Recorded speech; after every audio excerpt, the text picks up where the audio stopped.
कहानी की शुरुआत होती है एक नई पीढ़ी के सम्राट से, जहां एक नए राजा का राज्याभिषेक हो चुका था और कोई भी बंदर उसके सामने सिर उठाने की हिम्मत नहीं कर रहा था। लेकिन वो समझदार और जिज्ञासु नोआ पर खास ध्यान देता है।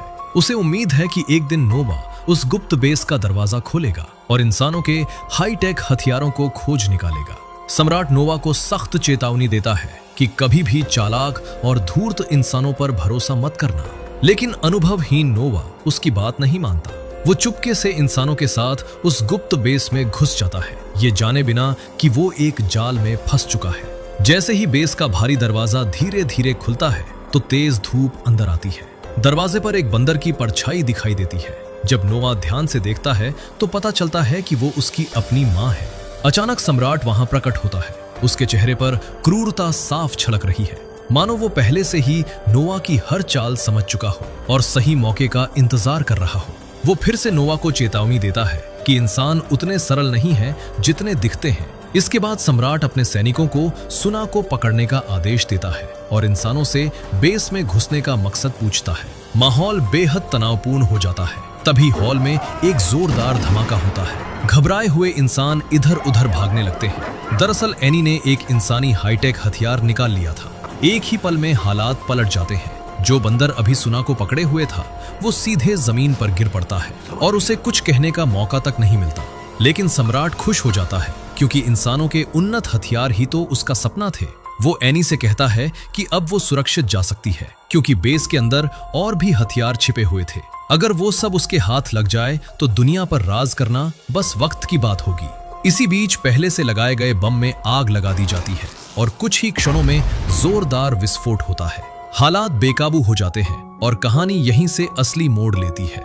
ये कहानी पहले बंदर नेता सम्राट की मौत के सैकड़ों साल बाद की है। बंदरों ने कई कबीले बना लिए हैं, जबकि इंसान जंगली जीवन जीने को मजबूर हो गए हैं। कभी आसमान छूती ऊंची इमारतें अब घने जंगलों में बदल चुकी हैं। नोआ एक ऐसे ही कबीले का युवा सदस्य है जो फैल्कन कबीले का एक युवा चिंपैंजी होता है। वो अपने दोस्तों अनाया और सुना के साथ मिलकर बाज के अंडे इकट्ठा कर रहा था ताकि अगले दिन होने वाले वयस्कता संस्कार की तैयारी पूरी की जा सके। लेकिन घोंसले से केवल 2 ही अंडे लिए जा सकते थे। तीनों असमंजस में पड़ गए। तभी ऊंचाई से अचानक बाज की तेज आवाज सुनाई दी। वे तुरंत समझ गए कि ऊपर कहीं और भी एक घोंसला है। रास्ता बेहद खतरनाक था और नीचे गहरी खाई थी जिसका कोई अंत नजर नहीं आता था। नोआ ने बिना जरा भी हिचकिचाए पास पड़ी एक लोहे की छड़ उठा ली, पूरी ताकत लगाई और सामने की ओर छलांग लगा दी। अपनी फुर्ती और साहस के दम पर कई रोमांचक और जोखिम भरे कदम पार करते हुए वो आखिरकार चट्टान की चोटी पर बने घोंसले तक पहुंच गया। लेकिन उसकी जीत ज्यादा देर तक नहीं टिक पाई। अचानक एक गुस्से से भरी बात झपट कर आई और बेखबर नोआ को धक्का दे दिया। नोआ हवा में लुढ़कता हुआ गहरी खाई की ओर गिरने लगा। अनाया और सुना भय से कांप उठे। वे चट्टान के किनारे तक दौड़े, लेकिन बस बेबस होकर उसे गिरते देख सकते थे। जब उन्हें लगा कि अब नोआ का बचना नामुमकिन है, तभी चमत्कार हुआ। गिरते गिरते नोआ ने बाहर निकली एक टहनी को पकड़ लिया और उसी के साथ वो दुर्लभ बाज का अंडा भी उसके हाथ में था। खतरे से भरी इस मुहिम के बावजूद तीनों दोस्त अपनी सफलता की खुशी में डूब गए। लेकिन जब वे घोड़ों पर सवार होकर कबीले की ओर लौटने लगे, तब नोआ ने देखा कि उसका प्यारा कंबल गायब था। उसी समय पास के जंगल से कुछ संदिग्ध आवाज आई। तीनों सतर्क हो गए। उन्होंने एक धुंधली आकृति को तेजी से भागते देखा। बिना सोचे समझे नोआ ने अपने साथियों का नेतृत्व किया और पीछा शुरू कर दिया।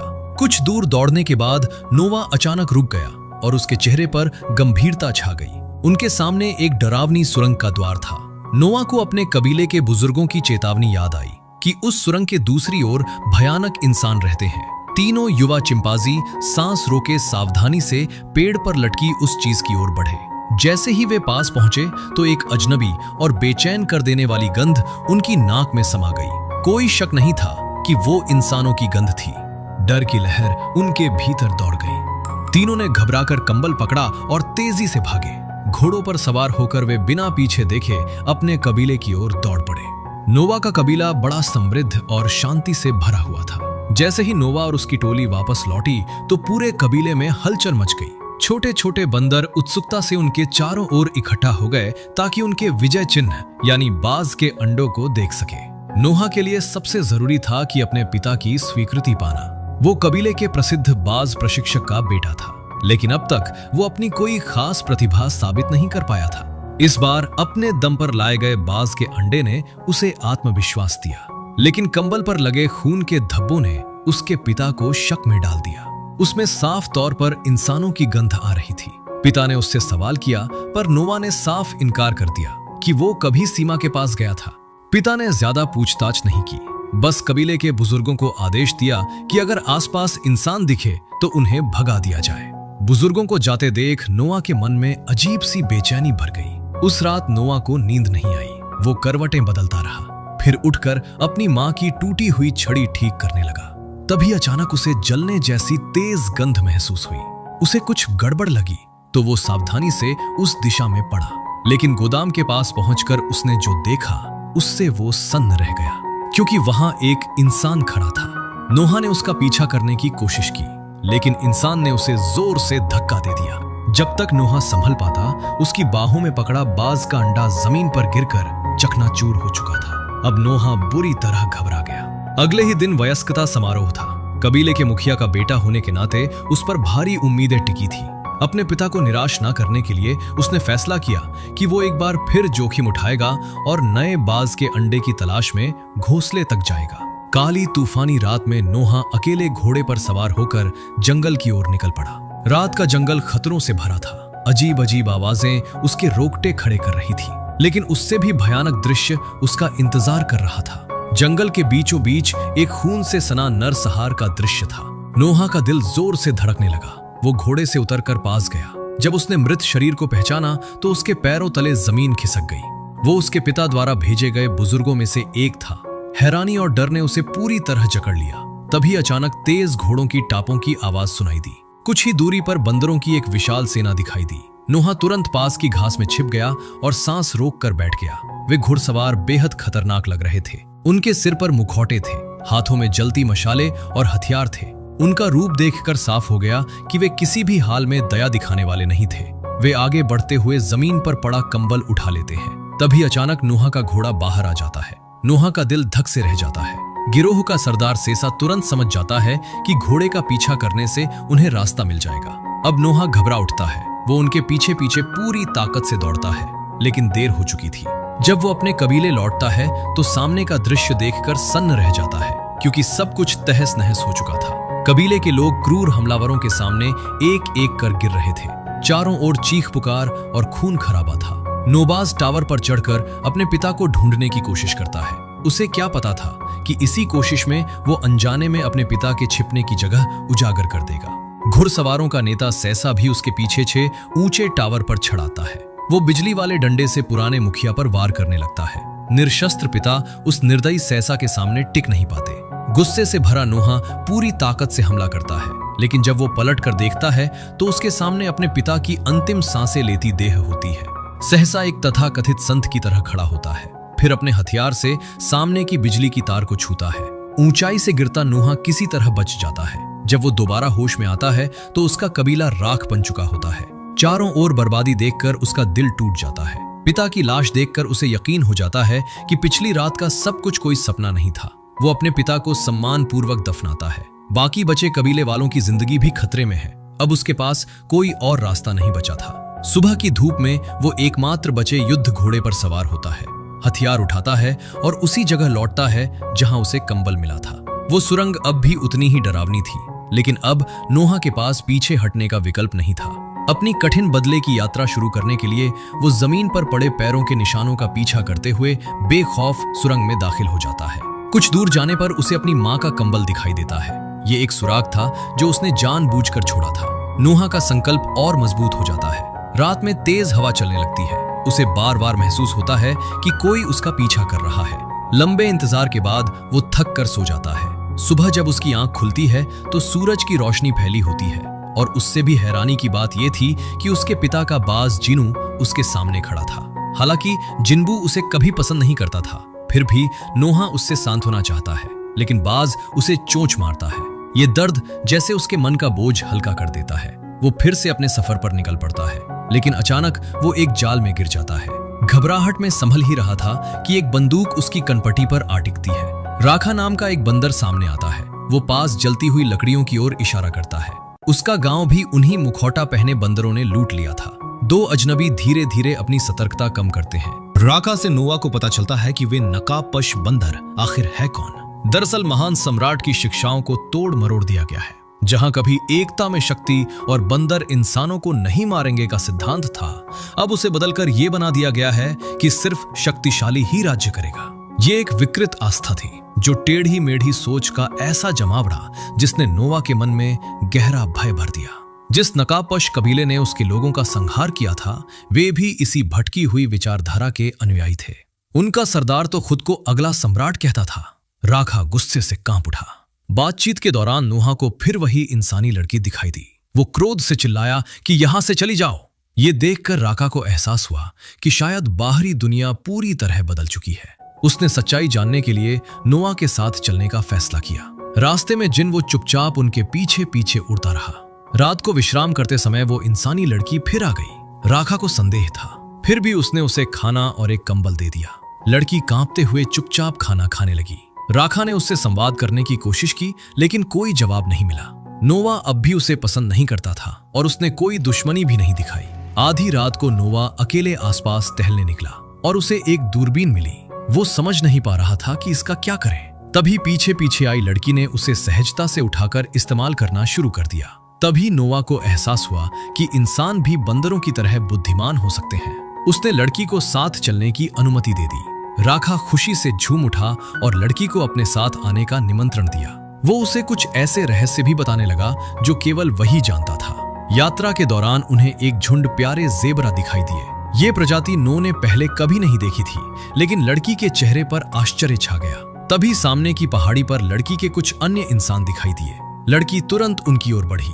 राका भी उसके साथ गया। चर्चा के बाद राका और लड़की ने वहीं रुकने का फैसला किया, जबकि अपने कबीले से मिलने की उम्मीद में खुशनुमा ने अकेले आगे बढ़ने का निश्चय किया। लेकिन ज्यादा समय नहीं बीता था कि नकाबपोश कबीला वहां अधमका। उन्होंने भीड़ को तितर बितर कर दिया और इंसानों का बेरहमी से पीछा करना शुरू कर दिया। राका इंसानों को बचाना चाहता था, पर वो अकेला क्या कर सकता था। वो असहाय होकर अत्याचार देखता रहा। फिर भी उसने पास पड़ी एक हथियार जैसी चीज उठा ली। उधर लड़की गिर चुकी थी। नकाबपोश साफ तौर पर उसी को ढूंढ रहे थे। सामने झाड़ियों में छिपने की थोड़ी जगह थी, लेकिन ज्यादा देर तक वहां रहना खतरे से खाली नहीं था। सेसा ने अपने आदमियों को अलग अलग दिशाओं में तलाश करने का आदेश दिया। लड़की झाड़ियों में रेंगते हुए छिपने की कोशिश करने लगी। जब वो पूरी तरह गिरने वाली थी, तभी उसने सामने नोआ को भटकते देखा। शायद वही उसकी आखिरी उम्मीद थी। लड़की नोआ की ओर भागी और पास पड़े एक सूखे पेड़ का सहारा लेकर आगे बढ़ने की कोशिश की। लड़की फुर्ती से काले घोड़े पर कूद जाती है। सेसा तुरंत उसके पीछे लपकता है, लेकिन नोआ एक जोरदार लात मारकर उसे घोड़े से नीचे गिरा देता है। लड़की बच जाती है, पर नकाबपोश घुड़सवार हार नहीं मानते। वे फिर से पीछा शुरू कर देते हैं। सौभाग्य से राका समय पर मदद के लिए पहुंचता है और किसी तरह वे बच निकलते हैं। उस दिन के बाद से नोआ और उसके साथी सेसा की ब्लैक लिस्ट में आ जाते हैं। लेकिन अब नोआ एक और बात से ज्यादा हैरान था कि इंसान बोल सकता है। जन्म से ही उसने इंसानों को गूंगे समझा था। लड़की आखिरकार अपना असली नाम एनी बताती है। वो बताती है कि उसकी माँ ने उसे चुप रहकर जीने की सीख दी थी ताकि वो सुरक्षित रह सके। एनी और नोआ का लक्ष्य एक जैसा था। उसे यकीन था कि बाकी बंदर भी उसी गुप्त ठिकाने की ओर जा रहे हैं जहां वो जाना चाहती है। नोआ चुपचाप इस प्रस्ताव को स्वीकार कर लेता है और एनी को अपने साथ शामिल कर लेता है। उस रात कुशल हाथों वाला नोआ अकेले ही एक खराब बड़ा कंप्यूटर ठीक कर देता है। कुछ समय बाद वे एक खतरनाक सी दिखने वाली जगह पर पहुंचते हैं। एक लकड़ी का पुल नदी पार करने का एकमात्र रास्ता था। एनी सबसे पहले पुल पर चढ़ती है। नोआ और राका उसके पीछे पीछे चलते हैं, लेकिन उन्हें क्या पता था, पुल के नीचे मौत घात लगाए बैठी है। सेसा के आदमी मौके की तलाश में थे कि उन्हें एक ही बार में पकड़ ले। अचानक सेसा सामने रास्ता रोक लेता है। एनी घबराकर पीछे हटती है। पीछे का रास्ता भी बंद हो चुका था। घबराहट में एनी नदी में गिर जाती है। राका बिना सोचे समझे पानी में कूद पड़ता है। वो अपनी जान खतरे में डालकर एनी को बचा लेता है, लेकिन खुद तेज बहाव में बह जाता है। नोआ अपने दोस्त को पानी में गायब होते देख टूट जाता है। उसका दिल जैसे चाक हो जाता है, लेकिन इस समय वो खुद कैदी बन चुका था। वो कुछ नहीं कर सकता था और बस ये सब होते देख सकता था। आखिरकार उसे अपमानित करके घोड़े के पीछे बांध दिया जाता है और घसीटते हुए दुश्मनों के शिविर में ले जाया जाता है। नकापोश कबीले का साम्राज्य देखकर वो स्तब्ध रह जाता है। उनका इलाका विशाल था, हजारों बंदर वहां रहते थे। कई तो वे थे जिन्हें सेसा ने जबरदस्ती गुलाम बनाकर अपने अधीन कर लिया था। एक राहत की बात यह थी कि नोआ को अपने कबीले के कुछ जीवित सदस्य मिल जाते हैं। उधर एनी को एक रहस्यमय कमरे में कैद कर दिया जाता है। वो जगह इंसानी सभ्यता के अवशेषों से भरी थी। वहां ढेर सारी पुरानी किताबें भी सुरक्षित रखी थी। जिज्ञासा में वो चारों ओर देखने लगती है। तभी उसके पीछे अचानक कोई आ खड़ा होता है। वो एक मध्यम आयु का पुरुष था, ट्रेविथन था। वो नए सम्राट द्वारा पाला गया इंसान था। ट्रेविथन का काम था नेता के लिए किताबें पढ़ना। एनी ने उसे तिरस्कार से देखा, लेकिन वो नहीं जानती थी कि ट्रेविथन सिर्फ आज्ञाकारी पालतू नहीं था। असल में नया सम्राट मानव सभ्यता के पतन के समय छिपाए गए खजाने पर नजर गड़ाए बैठा था। उस गुप्त भंडार में अत्याधुनिक तकनीक छिपी थी, लेकिन उसका दरवाजा अभेद्य था। कई बार जबरदस्ती खोलने की कोशिश की गई, लेकिन हर बार असफलता मिली। मजबूर होकर सम्राट रोज ट्रेविथन से सलाह लेने लगा। ट्रेविथन जानता था कि इंसानों का स्वर्ण युग खत्म हो चुका है, फिर भी वो पढ़ाने में पूरी लगन दिखाता था और हथियारों के विकास में भी उसका बड़ा योगदान था। यही वजह थी कि सम्राट का साम्राज्य इतनी तेजी से फैल सका। लेकिन सम्राट की योजना अधूरी रह गई। एनी कोई साधारण इंसान नहीं थी। उसे पता था कि उस गुप्त खजाने में छिपा रहस्य मानव शासन को पलट सकता है। सम्राट चाहे जितनी धमकी दे, एनी ने अपना राज नहीं खोला। सम्राट क्रोधित था, पर उसने कोई जल्दबाजी नहीं की। इसके बजाय उसने नोआ को चेतावनी दी कि इंसानों पर भरोसा मत करो, वरना खुद अपनी कब्र खोद दोगे। शायद वो दोनों के बीच दरार डालना चाहता था, लेकिन ये बात सचमुच नोआ के मन को हिला गई। वो इस दुनिया को नए नजरिए से देखने लगा। अब तक उससे दूरी बनाए रखने वाला जीनू खुद आकर उसके कंधे पर बैठ गया। उफती लहरों को देखते हुए नोआ समझ गया कि अब फैसला करना होगा। रात के अंधेरे में वो चुपके से एनी के कमरे में घुसता है। चारों ओर किताबें ही किताबें थी। वो फिर से पूछता है कि तुम्हारा असली मकसद क्या है। एनी बताती है कि वो उस गुप्त बेस में एक खास किताब ढूंढने जा रही है। उस किताब से इंसान फिर से बोलना सीख सकते हैं। नोवा इस दुनिया के बारे में बहुत कम जानता था, लेकिन उसने एनी पर एक बार फिर भरोसा करने का फैसला किया। वो अपने दो सबसे भरोसेमंद साथियों को बुलाता है और एनी के साथ मिशन पर निकल पड़ता है। एनी पहले से पूरी योजना बना चुकी थी। उन्होंने डैम पर बम लगा दिए। जैसे ही गेट खुलेगा, वे विस्फोट करेंगे और समुद्र का पानी बेस के अंदर घुसकर सारे हथियार नष्ट कर देगा। इसके बाद नोवा अपने लोगों को आजाद कर सकेगा। लेकिन जैसे ही वे आगे बढ़ने वाले थे कि ट्रेविथन अचानक सामने आ गया। एनी ने उसे साथ भागने के लिए मनाने की कोशिश की, लेकिन ट्रेविथन डरा रहा क्योंकि इंसानों का समय खत्म हो चुका था। डेनी ने बिना झिझक उसे काबू कर लिया। ये दृश्य आसपास खड़े बंदरों को चौंका देता है, लेकिन अब पीछे हटने का कोई रास्ता नहीं था। वे योजना के मुताबिक आगे बढ़ते हैं। जल्द ही वे एक ऊंचे पहाड़ पर पहुंचते हैं। अपनी जातिगत फुर्ती से वे तेजी से चढ़ जाते हैं। कुछ ही देर में गुप्त बेस का वेंटिलेशन शाफ्ट सामने होता है। टेनी मशाल उठाकर बिना डरे अंदर चली जाती है। बेस के अंदर आधुनिक तकनीक की भरमार थी, लेकिन मेघ को रास्ता अच्छी तरह मालूम था और वो सीधे अपने लक्ष्य की ओर बढ़ती है। नोआ भी आसपास की जगहों को टटोलना शुरू कर देता है। आसपास की हर चीज देखकर नोआ स्तब्ध रह जाता है, लेकिन सबसे बड़ा झटका उसे तब लगता है जब उसे एक चित्र पुस्तक मिलती है। उसमें दिखाया गया था कि कभी बंदर इंसानों के पालतू हुआ करते थे और उन्हें पिंजरों में कैद रखकर प्रदर्शन के लिए रखा जाता था। ये सच नोआ की पूरी सोच को हिला देता है। वो आगे खोजबीन करने ही वाला थी कि एनी वापस लौट आती है। वो चुपके से वो चीज ले चुकी थी जिसकी उसे तलाश थी, लेकिन वो कोई किताब नहीं थी जिससे इंसान बोलना सीख सके, बल्कि एक सैटेलाइट डिक्रिप्शन चाबी थी। एनी नोवा को योजना के मुताबिक गेट खोलने ले जाती है ताकि समुद्र का पानी बेस में घुसकर सब कुछ डुबो दे। पर उन्हें अंदाजा नहीं था कि ठेसा पहले से ही खजाने के दरवाजे पर मौजूद है और इससे भी भयानक था कि नोआ का कबीला भी वहीं लाया जा चुका था। कभी भी उनका संहार हो सकता था। उसी जानलेवा पल में अचानक गोली की आवाज गूंजती है। एनी ने पिस्तौल निकाल ली थी। ये देखकर टेसा घबरा जाता है और जल्दबाजी में एनी को जाने देने का वादा करता है। एनी बिना झिझक निकल जाती है और जाते जाते सारे बम विस्फोटित कर देती है। देखते ही देखते प्रचंड समुद्री लहरें अंदर घुसने लगती हैं। सभी बंदर जान बचाने के लिए खजाने के भीतर की ओर भागते हैं। बहुत कोशिशों के बाद अधिकतर बंदर ऊपरी हिस्से तक पहुंच जाते हैं, लेकिन तभी सीजर नोवा पर हमला कर देता है।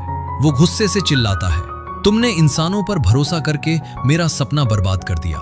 लेकिन इस बार नोवा डरता नहीं। तभी अचानक ऊपर से एक अजीब आवाज सुनाई देती है। नोवा जोर से दहाड़ता है और उसके साथ बाकी बंदर भी दहाड़ने लगते हैं। उसी समय आसमान से बाजों का विशाल झुंड नीचे उतर आता है। पूरा माहौल बदल जाता है। सीजर घबरा जाता है। अफरा तफरी में उसका संतुलन बिगड़ता है और वो गहरी खाई में गिर जाता है। आखिरकार नोवा अपने लोगों को बचाने में सफल हो जाता है। कुछ समय बाद वे एक नई बस्ती बसाते हैं। अब नोवा अपने कबीले का नया नेता बन चुका था। उसी समय एनी फिर उसके सामने आती है। नोवा के मन में गुस्सा अब भी है, फिर भी वो उम्मीद करता है कि बंदर और इंसान शांति से रह सकें। इस उम्मीद के प्रतीक के रूप में वो अपनी शांतिहार नेकलेस एनी को दे देता है। लेकिन उसे क्या पता कि इंसानों ने एक नई योजना शुरू कर दी है। वे उपग्रह संकेतों को फिर से सक्रिय करने वाली मशीन चालू करते हैं और पहले से तैयार उपकरण उसमें स्थापित कर दिए जाते हैं। और इसी के साथ एक अनजानी रहस्यमय योजना धीरे धीरे आकार लेने लगती है और इसी के साथ फिल्म यहीं समाप्त होती है। ऐसी ही और शानदार मूवी एक्सप्लेन वीडियो देखने के लिए हमारे चैनल को सब्सक्राइब करके साथ जुड़े रहें। आपका एक सब्सक्राइब हमारे लिए बहुत बड़ी प्रेरणा और समर्थन है।